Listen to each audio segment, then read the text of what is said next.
Good morning, everyone, and happy Monday.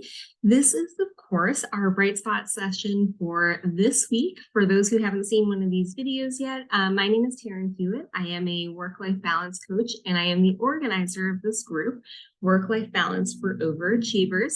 And this is our Bright Spot session that we do every Monday morning to help make Monday a bright spot in your week. We always focus on tips, ideas, things that you can put into place immediately to help improve your work-life balance, think a little bit differently about, everything that's going on in your life, and then just overall live happier, healthier, and more fulfilled, right? That's the goal for everyone. And so today's topic is why balance is pivotal to making progress towards your goals. So this is kind of an interesting switch up for us, right? Because obviously with the group being work-life balance, a lot of times it's easy to feel like balance is the goal, right? That's the thing that you're shooting for. But there is a sort of foundational balance, which is what we're going to talk about today, which is necessary for true progress in any area of your life, right? And so what we're talking about when we're talking about foundational balance is really just these four elements. It's your body, mind, heart, and soul. And so that's what we're going to talk about a lot today, because essentially, if you think about those four key areas, if you're short on any one of those, right? If any one of those is missing in some capacity, you can make progress, right? You're just not going to make it as well. So I remember, this is always a really important story for me because I remember it being such a light bulb moment. So a few years back, I actually had a leader of mine say this to me in a development session in my corporate career. And at the time I was doing great, right? Like I had a lot of career progress. I certainly would say that I was successful and relatively happy, but I was working with her on career development, and she essentially said, hey, before we even start that, before we start doing more, we need to talk about these four areas and talk about how balanced you are in those areas. And it was something that had never occurred to me, right? So that's why it was such a light bulb moment. So maybe others have, maybe you have, that's wonderful. But what we talked about, right, and what remains true about these is that if you are short on any one of these, right? So if you have these four areas and any one of them is missing in some capacity, that area of lack is always going to rear its head in some way by creating obstacles, creating resistance. For me, the thing that I had never really connected to before she and I started having that discussion was that I didn't have what I would consider to be something meaningful in my life, right? So I didn't have like my work, I liked my work. I could connect to it in a lot of different ways, but there wasn't anything in my life that was like, something I felt like I was soul centered on or really truly meant to be doing, right? And so that was one of the things that kind of came up in my own discussion. But what this is really talking about when we talk about balancing your body, mind, heart, and soul, it's the holistic version of yourself. It means that you're essentially firing on all cylinders and bringing all of yourself to what you do, right? So if you are kind of wondering what body, mind, heart, and soul balance looks like, we're going to do just kind of a 30-second evaluation. And so what you can do if you want to do this evaluation that's really short and simple is you're just going to take a piece of paper. You're going to draw a line down the middle of it vertically and then horizontally to where you're essentially just making 4 quadrants on the piece of paper, right? And then in each of those quadrants, you're going to write one of those 4 items. So again, it's body, mind, heart, and soul. Now, of course, you can pause this video at any point as you do this, but we'll just talk through each quadrant really quick. So the body section is what you do to take care of your body. So just, what I'm gonna do is I'm gonna read through each section And you can make a quick note next to it, right? So again, body is what you do to take care of your body, but don't start writing yet, because I think this is where this becomes really eye-opening. So what you do to take care of your body is body. The mind is what you do to challenge your mind. Under heart, you're going to put what you do that's personally meaningful or fulfilling.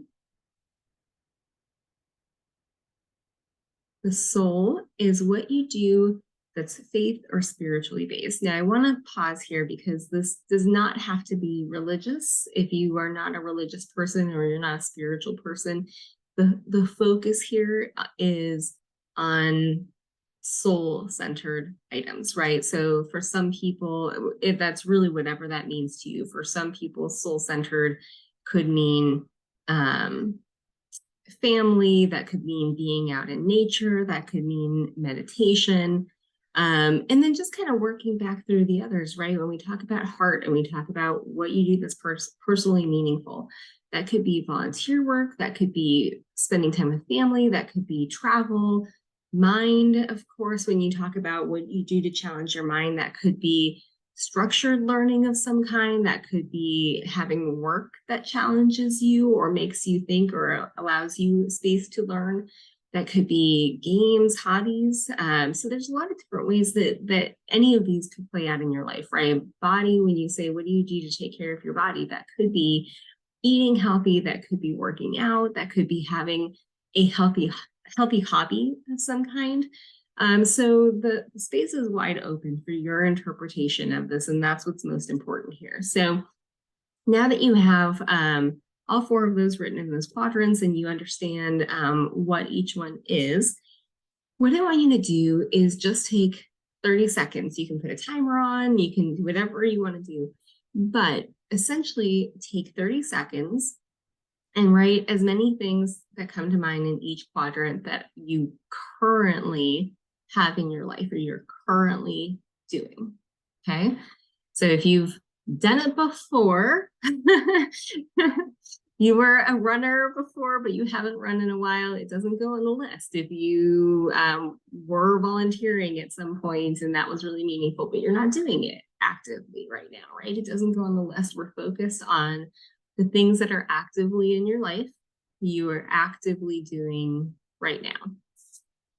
So I'm going to assume that you've paused this video and that you've completed that 30 seconds. And so first off, I want to explain why we're doing just 30 seconds. So the reason it's just 30 seconds or maybe a minute at the most, right, is that you shouldn't have to really think about this too much, right? So if these items are truly present in your life, they should come to mind immediately. If they are not coming to mind, they're probably not there in reality, right? Or maybe if you find yourself stuck on the heart piece or the soul piece or any one of these, and you're having to spend a lot of time trying to think about what in your life fits that, it's probably not hitting what it really needs to truly hit, right? Like if you have to really stop and think about what's personally meaningful in your life, you probably don't have anything. Like I don't mean that to be cavalier, but I mean that as like a point of awareness, right? If we spend too much time on this, then we leave room to justify or rationalize or bring in things that are probably not truly hitting the mark that we're talking about here. So at any rate, what I want you to do if you did this exercise is just take a moment to look at it and ask yourself, what do you notice about the results? Are any of the quadrants empty? Are there any of them that you had a hard time completing? Those are all areas where there might be some opportunity to start thinking through things, right? So, and what we're talking about here when we're talking about balance is we're not talking about the number of things in each quadrant, right? We're also not talking about the amount of time that you spend on each item. So obviously the amount of time that you spend at work could be very, very different than the amount of time that you spend going on a hike or, baking, if that satisfies one of these for you. So, the those things are less relevant than the idea of these items just being in your life, present, and something that is actually feeding into who you are and what you do on a regular basis. So, and then the last thing I would say with that is it's also probably an aspect of being fully invested in at least one thing in each quadrant, right? And so if we kind of go back to the beginning, when we talk about using this exercise as like a foundation for launching yourself into better progress, stronger progress, faster progress, right?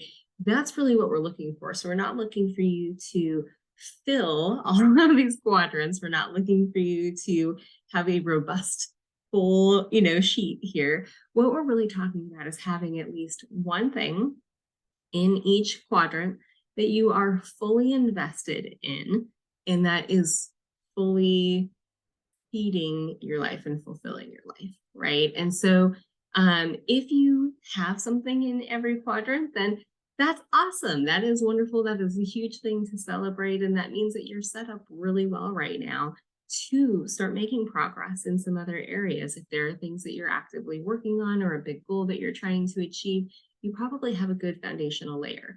If you are missing anything in any of those quadrants, that's something that I would invite you to explore a little bit, right? So maybe there are questions that you'd ask yourself to, depending on the area that you're in, if you are like me and you were stuck a little bit on the heart side, maybe you start to think about what are some things that have been historically meaningful for you.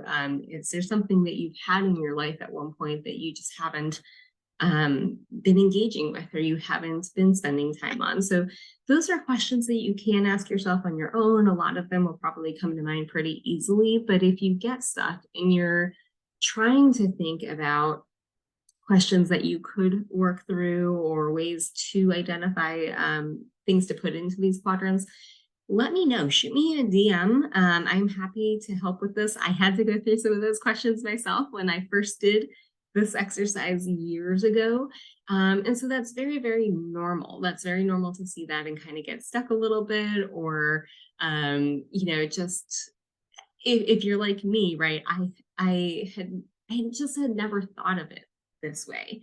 And so if you've never thought of it this way, or you've never done an exercise like this, it could be a little bit like, okay. So that's what I'm here for. I'm here to help with that. And otherwise, I hope that this was a really helpful exercise just to kind of get yourself centered around the idea of foundational balance, right? That foundational balance that's going to help you do better, including finding balance in other areas, right? So I'm going to highlight that because, again, we oftentimes think about balance as being the goal in this group, and we're talking, that's more, I would call that to be like ideal balance, right? The ideal balance where everything is firing exactly as it should, and you have a perfect balance between the time that you're spending on things, how fulfilling each of those things are. It's a little bit different than this foundational balance. So hope that was helpful. If you have any questions, send me a DM or drop the questions in the comments. Either way works perfectly fine. And I hope everyone has a wonderful rest of the week. I will see you next week. Thanks. Bye.